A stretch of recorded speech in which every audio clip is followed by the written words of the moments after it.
पोषण आहाराचा हा मुद्दा आहे। अंगणवाडी सेविका बडतर्फ झाली आहे आणि निकृष्ट आहाराची पोलखोल केल्यामुळे तिच्यावर ही कारवाई झाली आहे। पुण्यामध्ये आंबेगावातल्या देवयानी पारधी आता बडतर्फ झालेले आहेत आणि अधिकाऱ्यांनो तक्रारीची दखल घ्या, कारवाई कसली करताय अशा प्रकारे आता प्रश्न उपस्थित होतोय।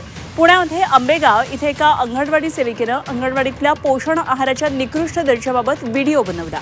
त्यामुळे संबंधित अधिकाऱ्यांनी या अंगणवाडी सेविकेवर आधी निलंबनाची आणि आता थेट बडतर्फीची म्हणजे तिला कामावरून कमी करण्याची कारवाई केली आहे। अंगणवाड्यांमध्ये लहान मुलांच्या पोषण आहारासाठी प्रशासनाकडून पुरवला जाणारा कच्चा माल हा अत्यंत निकृष्ट दर्जाचा असल्याचा गंभीर आरोप अंगणवाडी सेविकेने केलेला होता आणि या घटनेमुळे पोषण आहाराच्या दर्जावर पुन्हा एकदा प्रश्नचिन्ह निर्माण झालं। या निकृष्ट अन्नावर तात्काळ बंदी घालण्याची मागणी या अंगणवाडी सेविकेने एका व्हिडिओमधून केलेली होती। अंगणवाडी सेविका किंवा शासकीय अधिकारी कर्मचारी यांना कुठल्याही बाबतीत ज्या काही अडचणी किंवा तक्रारी असतील याबाबत त्यांच्या तक्रारी प्रस्तुत करण्याचं माध्यम हे वेगळं माध्यम असतं आणि सोशल मीडिया वापराबाबत शासनाच्या ज्या आचारसंहितेबाबत जे काही नियम आहेत ते नियम पाळून शासकीय अधिकारी कर्मचारी यांना आपले मुद्दे मांडावे लागतात। निलंबनाचा आहे का बडतर्फचा आहे? सदर सेवेतून कमी करण्याचे आदेश आहेत।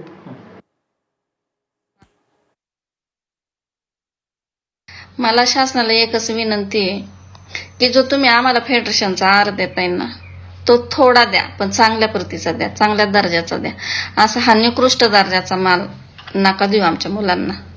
ह्या निकृष्ट दर्जाच्या आहाराने ना अक्षरशः मुलांची वजन कमी होतात, वाढण्याऐवजी मुलांची वजन कमी होतात, त्यामुळे कुपोषण वाढतं। तुकाराम मुंडे साहेब त्यांना पण माझी खूप कळकळीची विनंती, तुम्ही आतापर्यंत जिथं जिथं अन्न भेसळ आहे तिथं तिथं तुम्ही छापे टाकले, कारवाई केली, चांगली गोष्ट आहे, पण आमच्या ह्या अंगणवाडीच्या येणाऱ्या ना ह्या निकृष्ट दर्जाच्या आहारावरती ना खरंच तुम्ही प्रतिबंध करा।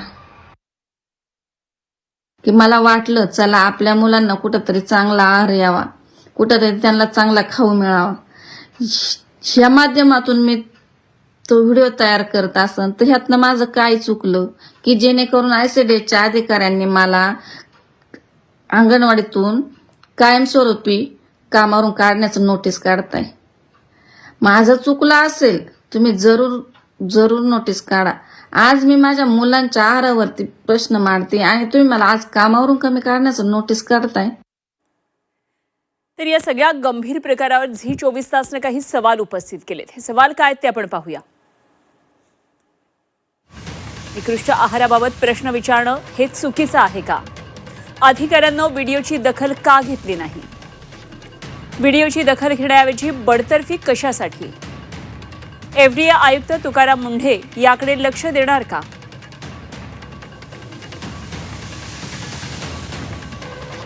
ते सत्य उघड झाल्यानं माझ्यावर हे खोटे आरोप करण्यात येतात। देवयानी पारधी यांनी झी24 तासला ही प्रतिक्रिया दिली आहे। मी शिक्षणाचे व्हिडिओ केलेले आहेत असं देवयानी यांनी म्हटलेलं आहे।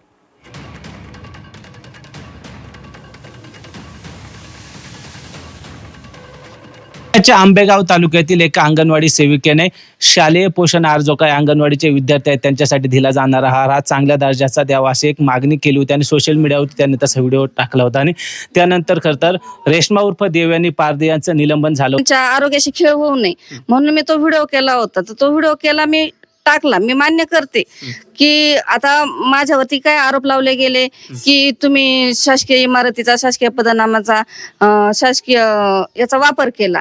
तर शासकीय मी असं काय गैरवर्तन केलं की सोशल मीडियाचा गैरवापर केला? तर मला ह्या व्हिडिओच्या माध्यमातून मला फक्त मुलांची काळजी वाटली म्हणून मी ते सादर केलं। डायरेक्ट त्याच्यावरती तुम्ही सोशल मीडियाचा गैरवापर करताय, त्याच्यावर वेगवेगळे शासकीय इमारतीचा वापर करून तुम्ही वेगवेगळे व्हिडिओ तयार करताय। जे मी मुलांच्या शिक्षणाचे व्हिडिओ तयार केले ते तुम्ही दाखवत नाहीत आणि जे नको ते तुम्ही दाखवताय। म्हणजे आज तुमचं सत्य उघडीस आले म्हणून तुम्ही आज माझ्यावरती खोटे टीका करायला लागलीत। शिक्षणाचे व्हिडिओ केले ते आमदार साहेबांनी सांगितलंय का? आता त्यांना कुठून तरी माहिती कळाली की तिने असे वेगवेगळे व्हिडिओ केले आणि हे पण त्यांना माहित झालं की आम्ही तिला वारंवार सूचना दिली, वारंवार सांगितलं तरी तिने आमच्या याचा म्हणजे नाही का पालन नाही केलं, शिस्तीचं पालन नाही केलं, तर मला एक सांगायचं, तुम्ही जर तुम्हाला जर असं कळलंय की मी शिस्तीचं पालन नाही केलं, मग तुम्ही ज्यांनी मला सूचना दिली त्यांनी लेखी स्वरूपात दिल्या असतील किंवा फोनच्या माध्यमातून दिली असेल, तर रेकॉर्डिंग असेलच तुमच्याकडे, किंवा लेखी स्वरूपात दिलं असेल तर लेखी पण असेल, तर मला ते दाखवा की मला वारंवार कधी सांगितलं. त्या व्हिडिओच्या माध्यमातून सांगितलं की मला असं वाटलं बाबा आता अन्न भेसळ प्रशासनाचे मुंडे साहेब, हा, तर त्यांनी आता एवढं रॅकेट चालले, तर म्हटलं आता आपलं पण मुलांच्या आहाराचं हो, म्हणून मी आपलं केलं बाबा, चला ते आपल्याकडे कुठेतरी वळतील, आपल्याकडे लक्ष घालतील, म्हणजे आपल्या मुलांचा